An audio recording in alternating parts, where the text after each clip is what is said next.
An Astrologer's Day by R.K.Narayan. Presentation prepared by Mrs. Sujata Ali. Brief introduction of the author. R.K.Narayan, 1906 to 2001, Rasipuram Krishnaswamy Iyer Narayan Swamy, commonly known as R.K.Narayan, was an Indian writer known for his work set in the fictional Indian town of Malgudi.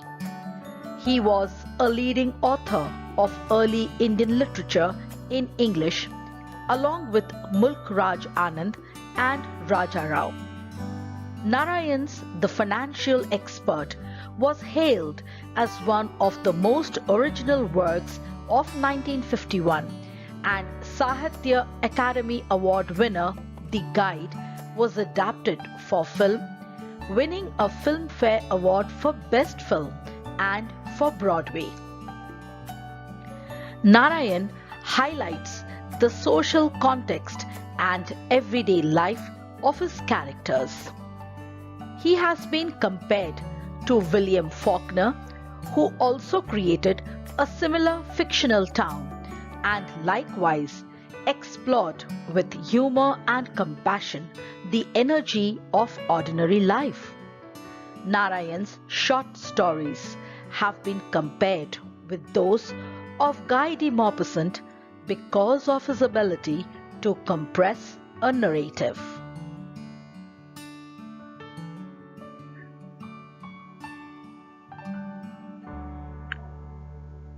In a career that spanned over 60 years, Narayan received many awards and honors, including the A.C. Benson Medal from the Royal Society of Literature, the Padma Vibhushan and the Padma Bhushan, India's second and third highest civilian awards, and in 1994, the Sahitya Academy Fellowship, the highest honor of India's National Academy of Letters. An Astrologer's Day is a thriller, suspense short story. While it had been published earlier, it was the titular story of Narayan's fourth collection of short stories published in 1947 by Indian Thought Publications. It was the first chapter of the world-famous collection of stories Malgudi Days, which was later telecasted on television in 2006. Themes found in An Astrologer's Day recur frequently throughout Narayan's work. The story was adapted into a 2019 Kannada movie, Gara.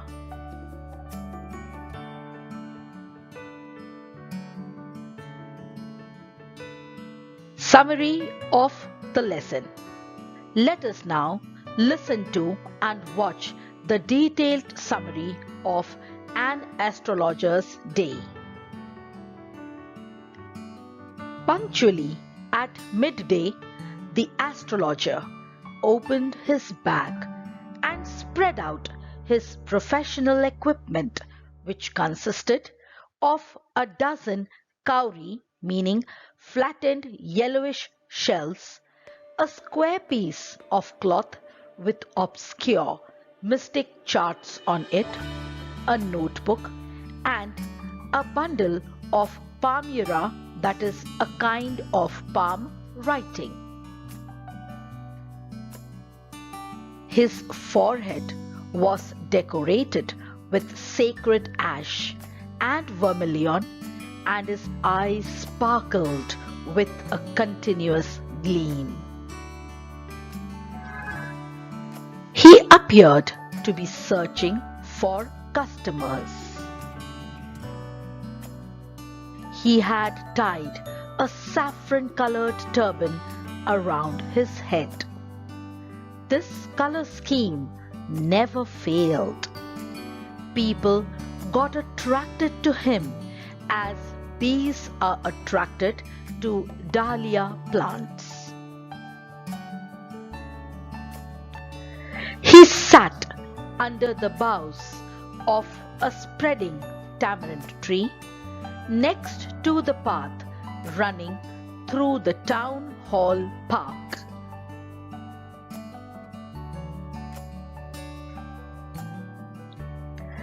It was a remarkable place in many ways.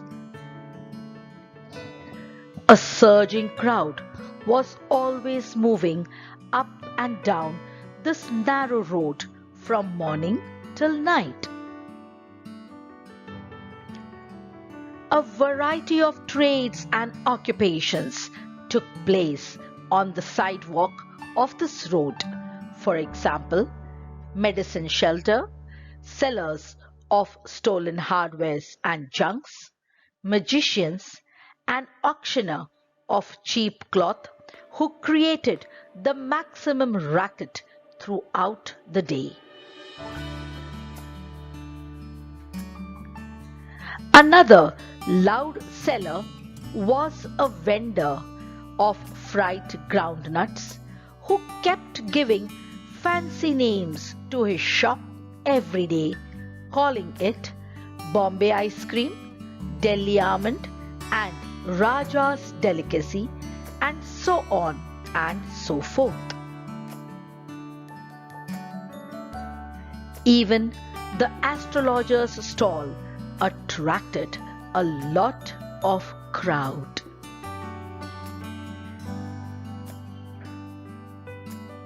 He transacted his business by the light of a flare which crackled and smoked up above the groundnut heap nearby.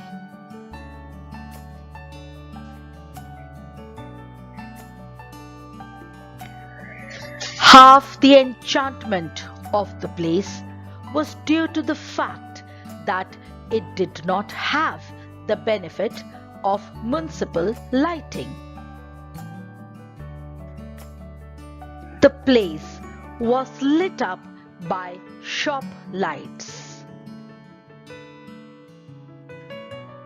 It was a confusing crisscross of light rays and moving shadows. This suited the astrologer very well. He had never wanted to be an astrologer because he did not know anything about the profession. He did not even know what was going to happen to him the next moment. He was as much a stranger to the stars as were his innocent customers. He had the art of saying things which pleased and surprised everyone. It was more a matter of study, practice, and shrewd guesswork. He felt it was an honest man's labor and he deserved the wages he took home at the end of the day.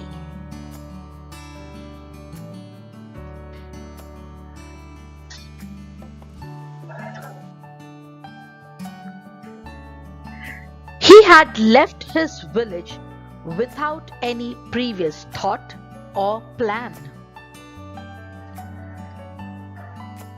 If he had continued to live in the village, he would have carried on the work of his forefathers, which was tilling the land, getting married, and having a family, producing corn and living in his ancestral home. Unfortunately, he had to leave his home without telling anyone, and he could not stop until he had gone far off from his village.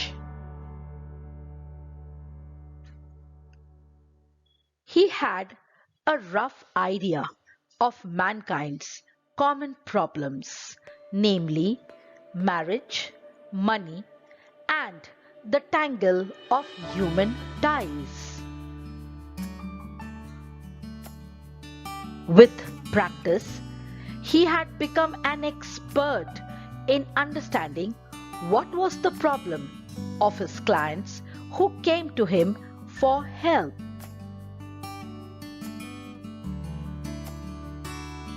He charged 3 pies, meaning a very small former Indian coin worth 1/3 of a paisa per question, never opened his mouth till the other had spoken for at least 10 minutes, which provided him enough stuff for a dozen answers and advices.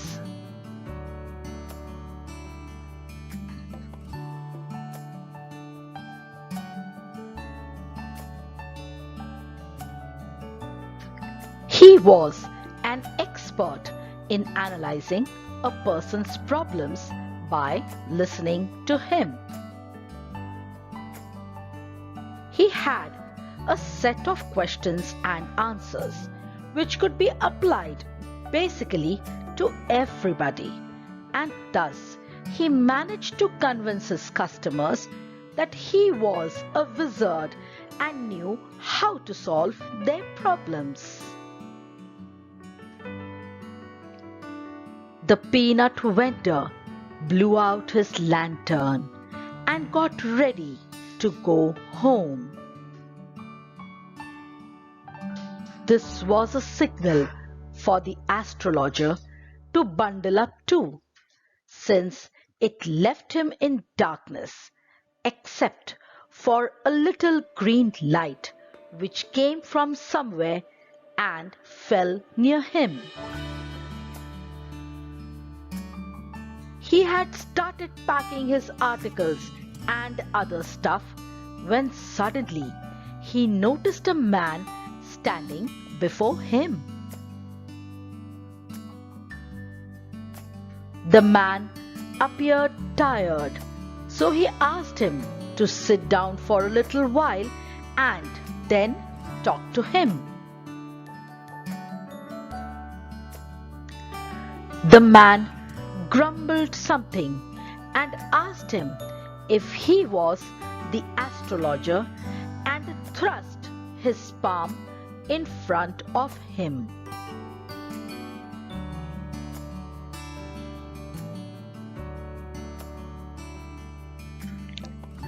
The stranger said, "You call yourself an astrologer?" The astrologer felt challenged. He started giving out his set of answers, but the stranger stopped him abruptly and asked him to tell him something worthwhile. The astrologer felt irritated. He said he charged 3 pies per question and said he should ask those questions which are important to him and not waste his money. On hearing this, the stranger took out an anna, meaning a former Indian copper coin worth 1/16 of a rupee, and flung it out to him, saying he had a few questions to ask him, and if he was able to prove that the astrologer was bluffing him, he would have to return his money with interest. The astrologer asked him if the stranger found his answers satisfactory, would he give him 5 rupees? The stranger promptly said no. The astrologer then haggled with him and said he should at least be paid 8 annas. The stranger agreed but added that the astrologer would have to pay him double the amount if he was wrong.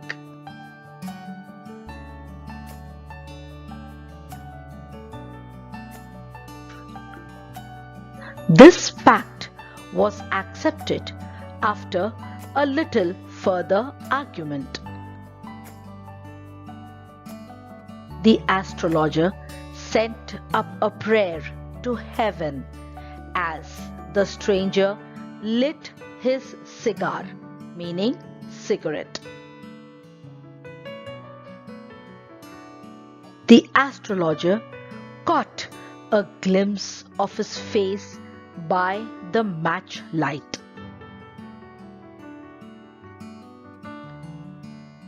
Cars honked on the road. Jutka, meaning horse-driven cart drivers, abused their horses, and the babble, that is the continuous racket created by the crowd, agitated the semi-darkness of the park. As the stranger sat down, smoking his cigar, the astrologer felt very uncomfortable.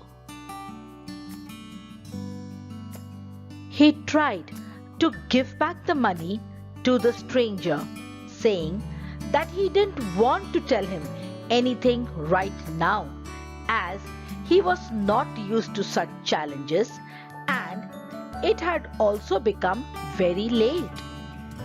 He started bundling up his things to leave.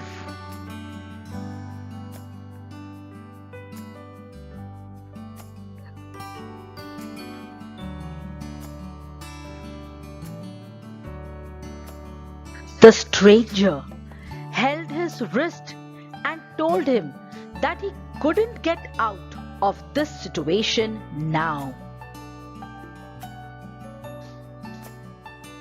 He had been dragged in while he was passing. The astrologer shivered and his voice became faint. He asked him to leave him for today and he would speak to him tomorrow. The stranger thrust his palm in his face and said that a challenge was a challenge and he must not back out now. The astrologer continued speaking, saying there was a woman in his life, to which the stranger stopped him abruptly and said he didn't come here to listen to such nonsense. He asked him if he would succeed in his present search or not. The astrologer took a deep breath and asked the stranger, wasn't he left for dead once? And also added, if he was right.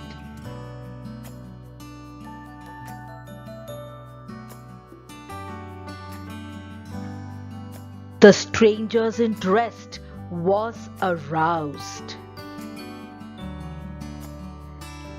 He asked the astrologer to tell him more.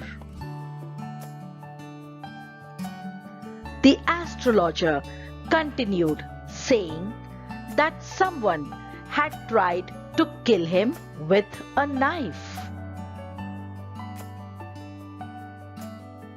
The stranger was truly amazed and impressed now. He opened his shirt and showed the scar. He further questioned the astrologer, asking him, what else? The astrologer went on to say that he was later thrown into a well nearby in the field and left there to die.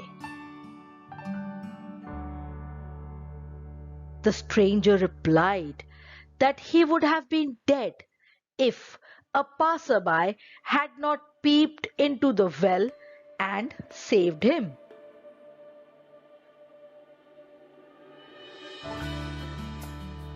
By now, the stranger was convinced of the abilities of the astrologer.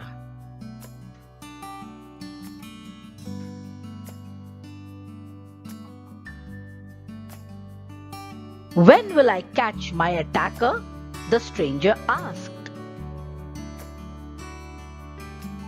"In the next world," answered the astrologer. "He died 4 months ago in a far-off town." The astrologer then went on to call the stranger by his name. "Guru Nayak?" The stranger was taken aback when he realized the astrologer knew his name. The astrologer further said that he knew more about him and asked him to return back to his home, as there was great danger for him if he strayed far from his home. He took out a pinch of sacred ash and gave it to him and asked him to rub it on his forehead and return back home. He asked him never to travel in the south direction ever again, and he will live till 100 years.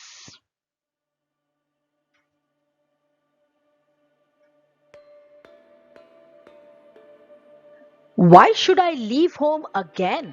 said Guru Nayak. He went on to add that he had gone out of his home in search of his attacker. He regretted that he was dead, else he would have loved to kill him. Guru now asked the astrologer how his attacker had died. The astrologer replied that he got crushed under a lorry, that is a truck, and met his end. Listening to this, Guru Nayak seemed pleased.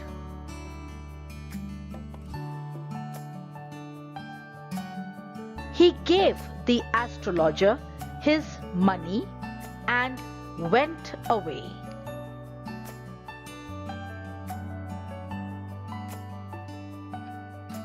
It was nearly midnight when the astrologer reached his home. His wife was waiting for him at the door, demanding an explanation.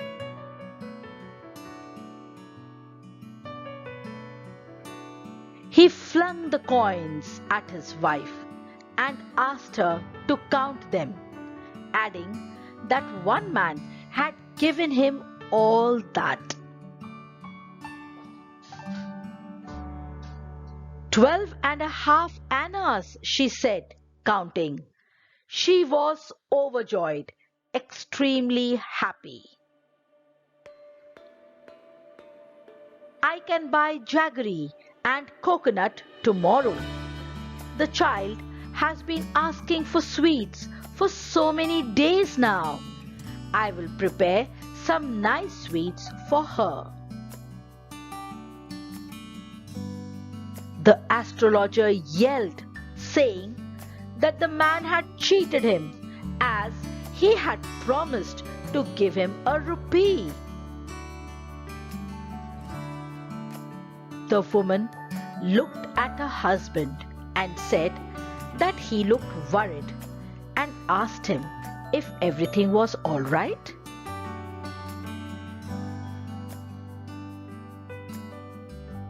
The astrologer said that nothing was wrong. Everything was fine.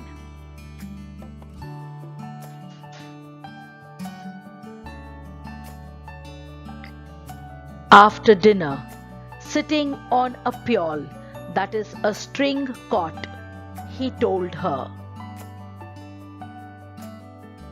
The astrologer told his wife that tonight a great burden, that is load, had been lifted from his head.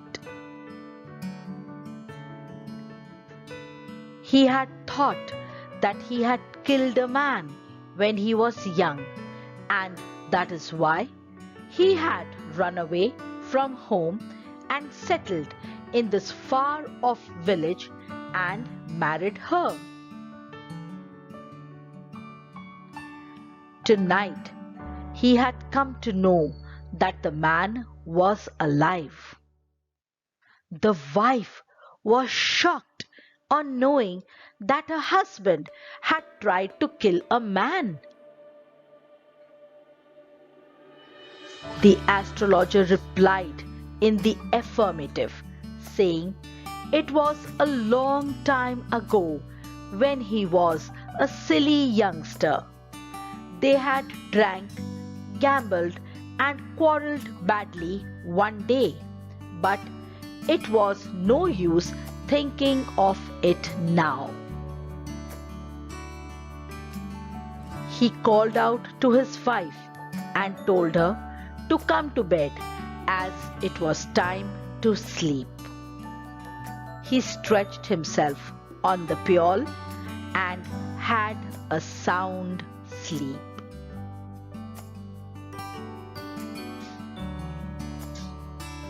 The end. Thank you all for watching. Do like and subscribe to my channel. Thank you once again.